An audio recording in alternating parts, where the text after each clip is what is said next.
Kurnool bus ప్రమాదంపై కీలక విషయాలు ప్రకటించారు పోలీసులు. పల్సర్ బైక్ నడిపిన శివ తొలుత డివైడర్ను ఢీకొట్టి చనిపోవడంతో వేగంగా వచ్చిన కావేరీ ట్రావెల్ బస్సు రోడ్డుపై పడి ఉన్న బైకును ఈడ్చుకెళ్లిందన్నారు.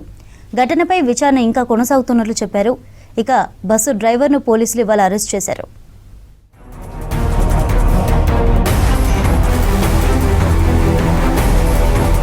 కర్నూలు జిల్లా చిన్నటేకూరు దగ్గర బస్సు ప్రమాదంపై కీలక విషయాలు ప్రకటించారు పోలీసులు. అసలు బస్సును పల్సర్ బైక్ ఢీకొట్టలేదని తేల్చారు. ముందుగా డివైడర్ను ఢీకొని పల్సర్ బైక్ రైడర్ శివ చనిపోయాడని, వెనకాల కూర్చుని ఉన్న వ్యక్తికి చిన్న గాయాలయ్యాయని అన్నారు.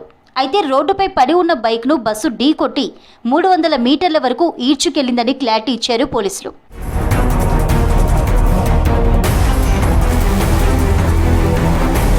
పల్సర్ బైక్ వెనకాల కూర్చున్న శివశంకర్ ఫ్రెండ్ ఎర్రిస్వామిగా ఐడెంటిఫై చేశారు పోలీసులు. ఎర్రిస్వామిని తుగ్గలి దగ్గర దించి వచ్చేందుకు శివశంకర్ అర్ధరాత్రి 2 గంటలకు పల్సర్ బైక్ తీశాడని, మార్గ మధ్యలో పెట్రోల్ బంక్ దగ్గర 300 రూపాయల పెట్రోల్ కొట్టించారన్నారు. అక్కడ నుంచి బయలుదేరిన కాసేపటికే చిన్నటేకూరు దగ్గర బైక్ డివైడర్ను ఢీకొట్టిందని, అక్కడే బైక్ నడుపుతున్న వ్యక్తి శివశంకర్ చనిపోయాడని పోలీసులు తెలిపారు. వెనకాల కూర్చున్న ఎర్రిస్వామికి చిన్న చిన్న గాయాలయ్యాయని తెలిపారు.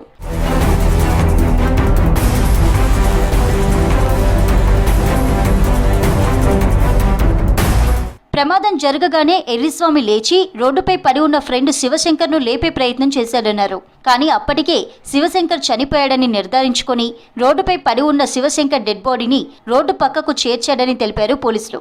అదే సమయంలో బస్సు వేగంగా వచ్చి పల్సర్ బైక్ను ఢీకొని ఈడ్చుకెళ్లినట్లు చెప్పారు. పెట్రోల్ లీక్ అయి మంటలు చెలరేగాయన్నారు.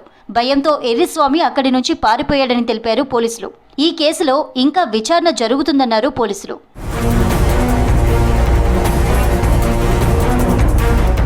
ఏపీ కర్నూలు దగ్గర ఘోర రోడ్డు ప్రమాదంలో బస్సును నడిపిన డ్రైవర్ మిరియాల లక్ష్మయ్యను అరెస్టు చేశారు పోలీసులు. 5వ తరగతి వరకే చదువుకున్న ఏపీ పల్నాడు జిల్లా ఒప్పిచెర్లకు చెందిన లక్ష్మయ్య నకిలీ 10th సర్టిఫికేట్తో హెవీ వెహికల్ లైసెన్స్ తీసుకున్నాడని తెలిపారు పోలీసులు.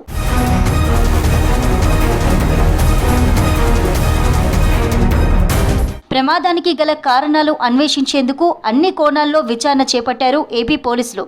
మరోపక్క ఫోరెన్సిక్ టీమ్స్ బస్సులో సేకరించిన శాంపిల్స్ ఆధారంగా దర్యాప్తు కొనసాగుతోంది. మృతుల గుర్తింపు కోసం DNA నమూనాలు సేకరించారు. ఇక తెలంగాణలో ప్రైవేటు బస్సులపై RTA తనిఖీలు ముమ్మరం చేసింది. నిబంధనలు పాటించని బస్సులపై చర్యలు చేపడుతోంది.